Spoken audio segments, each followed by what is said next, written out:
1075 The Game Podcasting is sponsored by Modern Exterminating, a family-oriented company. Professional, honest, and dependable pest control solutions. We're your one-stop shop for all pests.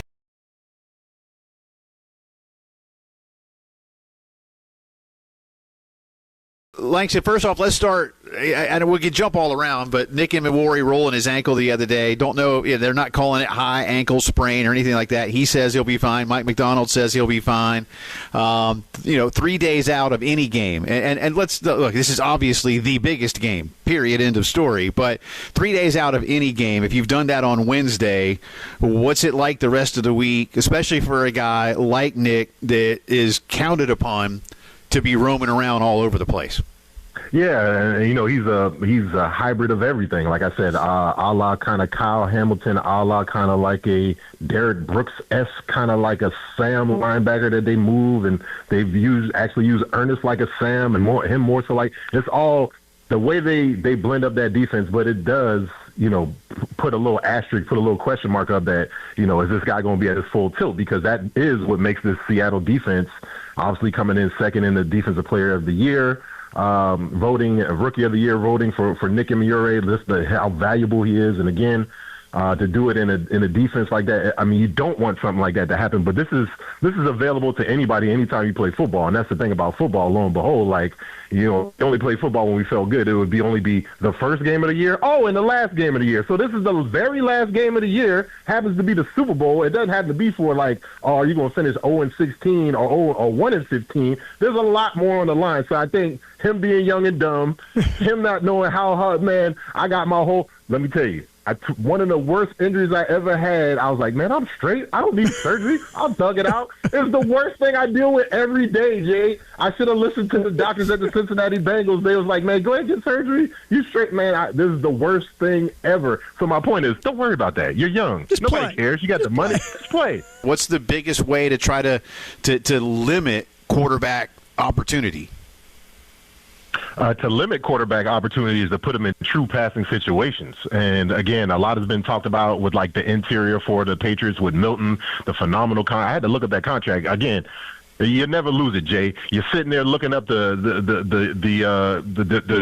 much this guy over here at WSOV is getting paid, how much is this broadcaster getting paid. You still do it with football too. I hadn't played football in over almost 2 decades, Jay. I'm still looking up the salary as if I was ever going to be close to $26 million a year. But they do have a lot of internal pressure and different things. And again, everybody's going to try to block up the blitzes. You got a whole bunch of time. Somebody came up with a whole different deal. So the one-on-one matchups, and that's why the details and the finite deals are still they rear themselves up more than ever in these big time games because everybody's going to be on the details. So it comes back to just the same tried and true things. Stop the run. Get them in true passing situations so Sam Darnold has to be back there sitting there looking like a statue. Or Drake made the same deal. So it comes back to really handling those things.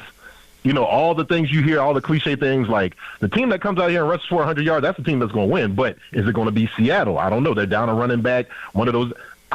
It comes back to doing all the sound, no penalties, all of the stuff that doesn't make for a really exciting Super Bowl. It sounds like, but when it comes down to it, if everybody does their job, it'll be a phenomenal last kind of 4 to 6 minutes, and we'll see who's going to be the one who kind of flinches because I do feel like everybody, both teams are going to try to figure out a way to make their quarterback who is this really who they are moving forward. And I think that would probably be the biggest takeaway with the Super Bowl moving forward. Obviously, Drake May has a longer railway with his career, and Sam is kind of coming into his own. But I think the Super Bowl, the biggest takeaway is going to be this is who we thought they were, and they showed themselves in this situation. So that could be good, and that could be bad.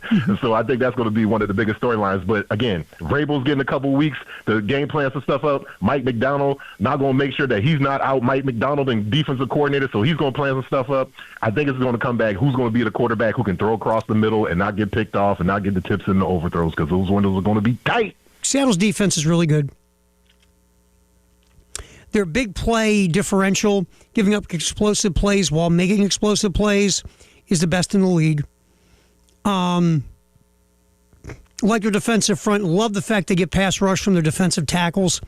They get heat in Drake May's face. Ernest Jones is obviously really good at linebacker. They've been using Nick Imawari as his chess piece that's been perfect. Witherspoon's a good corner. Offensively, you like Jackson Smith and Jigba. The run game with Kenneth Walker is underrated. The Seattle offensive line is solid. Their weakness is in the interior, but overall solid. Special teams are good. Neither coach has ever coached in a Super Bowl. Obviously, Mike Vrabel's played in about 50. The Patriots, I think the Seattle offense is better than the New England offense, and the Seattle defense is better than the New England defense. Again, can Sam Darnold continue on this heater? If he plays 80% of what he did against L.A., hell, Seattle might win by 2 scores. If Sam Darnold gives the ball to the Patriots multiple times, New England has a chance to steal it. Drake May is due for a game. The Drake May you've seen in the postseason is a shell of what Drake May was in the regular season. The two-headed monster running back room for New England is underrated. Their defense is averaging almost 15 pressures a game. No, I'm sorry, 30 pressures a game. My bad. So they've been getting after quarterbacks. And Sam Darnold, when you pressure, look, up until this postseason, when you pressure Sam made mistakes. He got pressured in the NFC Championship game and threw touchdown passes. I'm going to take Seattle. I just think they're the better overall team. And I'm going to, I can't believe I'm saying this, I'm going to put my eggs in the basket of Sam Darnold not making the big mistakes.